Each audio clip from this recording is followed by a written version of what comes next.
A veste de Cristo tingida de sangue. Apocalipse capítulo 19, versículo 13. E estava vestido de uma veste tingida de sangue, e o nome pelo qual se chama é a Palavra de Deus. Afinal, qual a origem deste sangue salpicado nas vestes de Cristo? Vejamos o que consta nos profetas. Isaías, capítulo 63, versículos 1 ao 3, diz o seguinte: Quem é este que vem de Edom, de Bosra, com vestes tintas? Este que é glorioso em sua vestidura, que marcha com a sua grande força? Eu que falo em justiça, poderoso para salvar. Porque está vermelha a tua vestidura, e as tuas roupas como as daquele que pisa no lagar. Eu sozinho pisei no lagar, e dos povos ninguém houve comigo. E os pisei no meu furor, e o seu sangue salpicou as minhas vestes, e manchei toda a minha vestidura. Profeta Joel, capítulo 3, versículo 13, também diz o seguinte: Lançai a foice, porque já está madura a seara. Vinde, descei, porque o lagar está cheio, os vasos dos lagares transbordam, porquanto a sua malícia é grande. Vejamos agora o que diz o livro do Apocalipse. Livro de Apocalipse, capítulo 14, versículo 19. E o anjo meteu a sua foice à terra, e vindimou as uvas da vinha da terra, e lançou-as no grande lagar da ira de Deus. Apocalipse, capítulo 14, agora o verso 20. E o lagar foi pisado fora da cidade, e saiu sangue do lagar até os freios dos cavalos, pelo espaço de 1.600 estádios.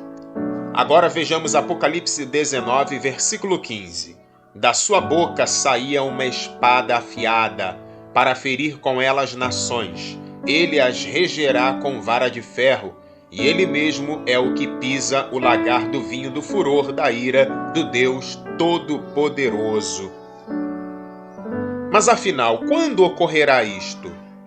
Profeta Isaías, capítulo 63, versículo 4, nos responde: Porque o dia da vingança estava no meu coração, e o ano dos meus remidos é chegado. E Isaías, capítulo 61, versículos 1 e 2, também diz o seguinte: O Espírito do Senhor Deus está sobre mim, porque o Senhor me ungiu para pregar boas novas aos mansos, enviou-me a restaurar os contritos de coração, a proclamar liberdade aos cativos e a abertura de prisão aos presos, a apregoar o ano aceitável do Senhor e o dia da vingança do nosso Deus, a consolar todos os tristes. Apocalipse capítulo 16, versículo 16, diz assim: E eles os congregaram no lugar que em hebraico se chama Armagedon. Livro do profeta Joel, capítulo 3, versículo 2. Congregarei todas as nações e os farei descer ao vale de Jeosafá, e ali com elas entrarei em juízo por causa do meu povo e da minha herança, Israel, a quem elas espalharam por entre as nações, repartiram a minha terra. Profeta Zacarias, capítulo 14, versículos 1 ao 5. Eis que vem o dia do Senhor, em que os teus despojos se repartirão no meio de ti, porque eu ajuntarei todas as nações para a peleja contra Jerusalém, e a cidade será tomada, e as casas serão saqueadas, e as mulheres forçadas, e metade da cidade sairá para o cativeiro, mas o restante do povo não será extirpado da cidade. E o Senhor sairá e pelejará contra estas nações, como pelejou, sim, no dia da batalha. E naquele dia estarão os seus pés sobre o Monte das Oliveiras, que está defronte de Jerusalém para o Oriente. E o Monte das Oliveiras será fendido pelo meio, para o Oriente e para o Ocidente. E haverá um vale muito grande, e metade do monte se apartará para o norte, e a outra metade dele para o sul. e fugireis pelo vale dos meus montes, pois o vale dos montes chegará até Azel, e fugireis assim como fugistes de diante do terremoto nos dias de Uzias, rei de Judá. Então virá o Senhor meu Deus e todos os santos contigo. E agora, uma questão a se responder. Onde estará a igreja fiel do Senhor Jesus no dia em que esta vinda ocorrerá? 1 Tessalonicenses capítulo 3, versículo 13, nós lemos o seguinte: para vos confirmar os corações, de sorte que sejam irrepreensíveis em santidade diante de nosso Deus e Pai, na vinda de nosso Senhor Jesus com todos os seus santos. E aqui vale uma observação. A frase diante de nosso Deus e Pai não significa que a igreja estará no céu.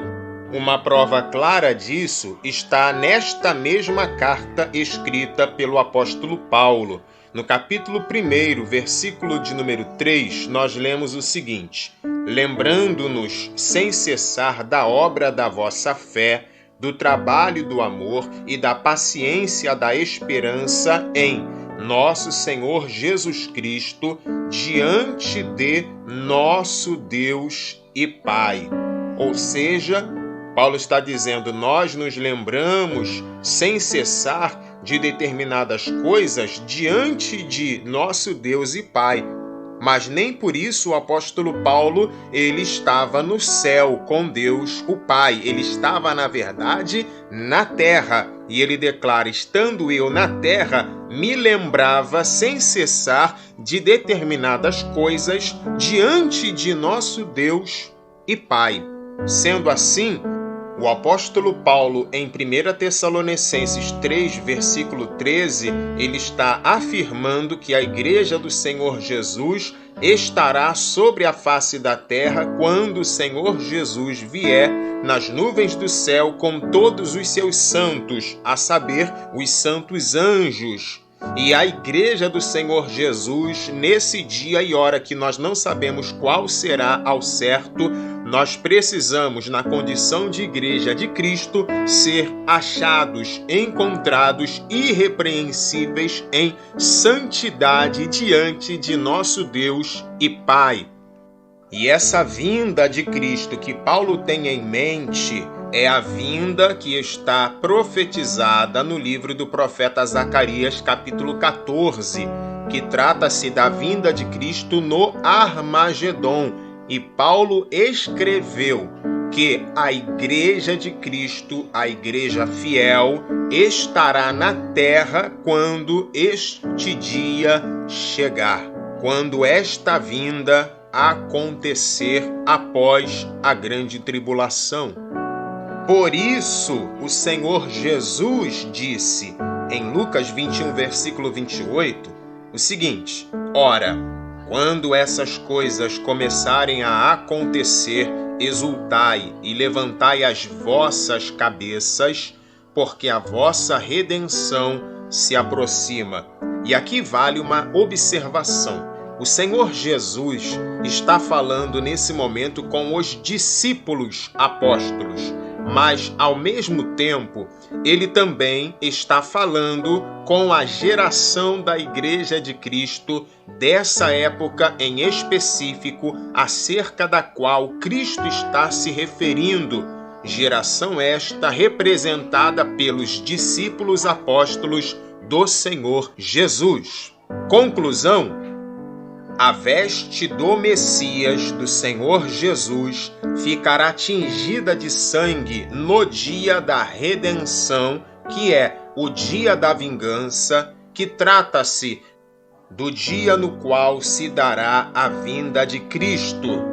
O dia de Cristo, também chamado de o dia do Senhor, e no qual ocorrerá o arrebatamento da Igreja de Cristo, noiva do Cordeiro, fiel e selada com o Espírito Santo da promessa, com o qual a Igreja do Senhor Jesus foi marcada para este dia específico, o dia da redenção, conforme nós lemos em Efésios 4, versículo 30, que diz assim: e não entristeçais o Espírito Santo de Deus, no qual fostes selados para o dia da redenção.